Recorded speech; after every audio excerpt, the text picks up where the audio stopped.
जीभ को कांटा नहीं कोमल बनाओ। विश्वकर्मा की सृष्टि का सबसे अजीब प्राणी आप ही हो। आपके पांव कितनी जगह से टेढ़े हैं और गर्दन किधर की ओर जा रही है। पीठ तो मानो पूरा कब्रिस्तान का नक्शा है। और जीभ कितनी अजीब, जो आधी मुंह में और आधी से ज़्यादा बाहर रहती है।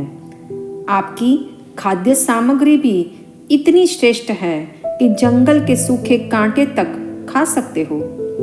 भाई बस करो, प्रशंसा के ज़्यादा पुष्प न बिखेरो। सौंदर्य पर इठलाने वाले मानव, तुम कुछ भूल रहे हो। मेरे 18 अंग टेढ़े हैं, फिर भी मैं कांटे निगलता हूँ, और तुम्हारे सारे अंग ठीक है, फिर भी तुम कांटे उगलते हो। मैं जीभ से कांटे खाता हूँ, और सभ्य और सर्वश्रेष्ठ कहलाने वाले तुम मानव अपनी जीभ से कांटे क्यों बिखेरते हो। हमने दूसरों के पथ के कांटे दूर किए, जबकि तुमने कांटे बिछाने में कोई कमी नहीं रखी। ये संवाद है ऊंट और मनुष्य का, जो बहुत बड़ा सबक सिखाता है कि जीभ को कांटा नहीं कोमल बनाओ, चुभीली नहीं रसीली बनाओ, तीर नहीं नीर बनाओ, तीक्ष्ण नहीं मिष्ट बनाओ। चूंकि मानव के पास जीभ का ऐसा वैभव है जो दूसरों की बोलती भी बंद करा देता है। वह जीभ से किसी के दिल में स्थान पा सकता है तो किसी के दिल से आउट ऑफ डेट भी हो सकता है।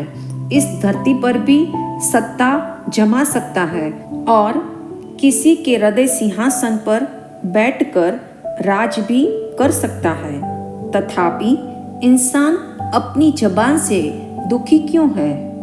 कारण स्पष्ट है।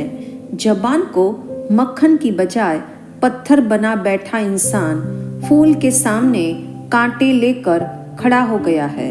इसलिए जबान की कसौटी जरूरी है ताकि वह खरे और खोटे की परख कर सके।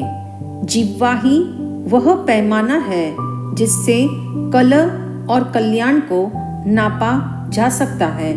ये ऐसा बेंचमार्क है जो दोषों के कांटे तजकर गुण रूपी कल्प वृक्ष की शरण ग्रहण कर सकता है। जैसे कमरे की एक खिड़की भी गर्म वातावरण से राहत दिला सकती है, व्यापार में एक ही सौदा भारी नुकसान की भरपाई कर सकता है। एक अच्छी दवाई हठीले रोग को भगा सकती है। इसी तर्ज पर एक हितकारी गुणात्मक शब्द भी जीवन को सुखद बना देता है। ख्याल रहे, वाणी उबलते तेल की कढ़ाई में पानी डालने जैसी ना हो, बल्कि पारस्परिक तनाव को सुलझाने वाली हो, तभी कांटों से बचा जा सकेगा। 2 मनोवैज्ञानिक एक साथ लिफ्ट में चढ़े। उनके कार्यालय क्रमशः 3री और 10वीं मंजिल पर थे। जब 3री मंजिल आई तो पहला मनोवैज्ञानिक दूसरे की ओर मुड़ा, उसके मुंह पर थूका और लिफ्ट से उतर गया। दूसरे ने अपना आपा खोए बगैर रुमाल निकालकर मुंह पोंछ लिया। इस प्रक्रिया को देखकर लिफ्टमैन ने पूछा, उसने आपके मुंह पर क्यों थूका? वह बोला, मुझे नहीं मालूम, यह उसकी बीमारी है, मेरी नहीं। पारस्परिक कांटों के तनाव को सुलझाने का यह एक तरीका है। इससे पहले कि एक दूसरे के मुंह पर थूकने की नौबत आए, अपने जीवन के कांटे बुहार कर फेंक दो। तनिक सोचो, उस मनोवैज्ञानिक की जगह अगर हम होते तो क्या करते? क्या थूकने वाले का पीछा नहीं करते? लड़ाई झगड़ा कर क्या दुश्मनी मोल नहीं लेते? 5-10 कड़वे शब्द सुनाकर क्या जबान को गंदा नहीं करते? यदि ऐसा सब कर भी लेते तो रिजल्ट क्या आता? स्पष्ट है, अशांति, द्वेष, प्रतिशोध के नए कांटे पुनः बोए जाते। टिट फॉर टैट के अनुसार चलकर हमने आज तक सर्वत्र कांटे ही चुने हैं और कांटे ही बिखेरे हैं। यत्र तत्र सर्वत्र नुक्स निकालकर अपना नुकसान ही किया है। कमियों को देखना और बुराई को चुनना मानो हमारा जन्मसिद्ध अधिकार हो गया है। सावधान, चुभा हुआ कांटा तो केवल मन को पीड़ित करता है, जबकि चुभे हुए कड़वे वचन पूरे जीवन को हिलाकर रखते हैं। ख्याल रहे, प्रतिक्रियात्मक शब्द आक्रामक बन जाते हैं तो प्रतिभावात्मक शब्द साधक बन जाते हैं। शब्दों की प्रतिक्रिया हर कोई करता है, किंतु शब्दों का प्रतिभाव यानी रेस्पॉन्स महत्वपूर्ण है। आपके आक्रोश ने मुझे उत्तेजित कर दिया, ये रिएक्शनरी वाक्य है, तो आपके उत्तेजक शब्दों ने मेरे प्लान को सुदृढ़ बना दिया, यह प्रतिभावात्मक वाक्य है। अपने शब्दों को रिफ्लेक्टिव बनाना हो तो शब्दों की गाड़ी को विवेक का यू टर्न दो। कभी शब्दों में समय सूचकता चाहिए तो कभी मधुरता, कभी संयम तो कभी शब्द सौष्ठव, कभी मौन चाहिए तो कभी सम्यक बोल चाहिए।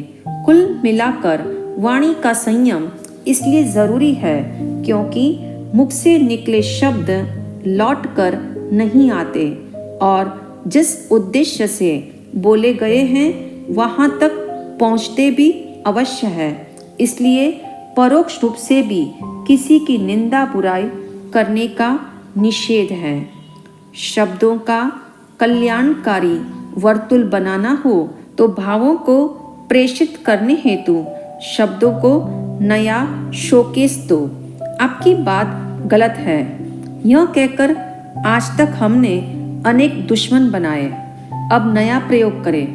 मैं आपकी बात अच्छे से समझना चाहता हूँ। ऐसा कहने से शब्दों का कल्याण वर्तुल बनने में मदद मिलती है, वरना जिह्वा को कठोर बनाएंगे तो जीवन कठिन बने बिना नहीं रहेगा।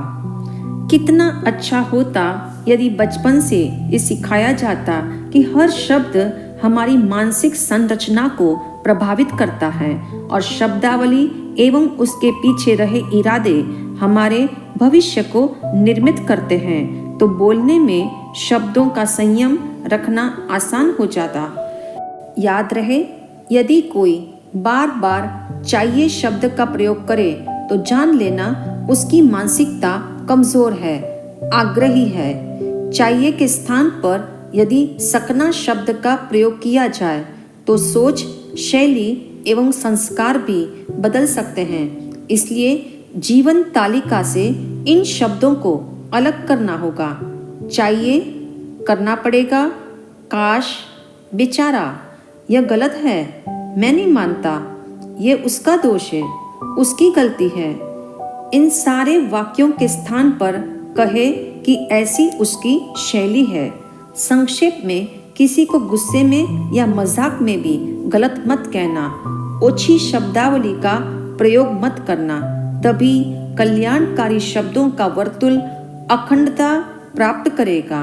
आज अनेक रिसर्च सेंटर यंत्रों के द्वारा इस परीक्षण में लगे हैं, किस शब्द ध्वनि का किस अवयव पर कितने समय के बाद क्या असर होता है। चूंकि प्रत्येक शब्द में अपना स्वतंत्र प्रभाव है, तभी तो मंत्र साहित्य में सुअक्षर संयोजन पर विशेष बल दिया जाता है, क्योंकि विपरीत अक्षर संयोजन से निर्मित होने वाला मंत्र जपकर्ता के स्वास्थ्य का उपघात करके वायुमंडल से आसुरी शक्तियों का आह्वान करता है।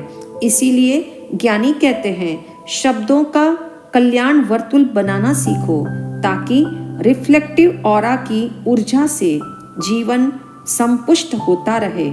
इतना ही नहीं, मनुष्य की अव्यक्त भावनाएं भी शब्दों के साथ जुड़ी रहती है।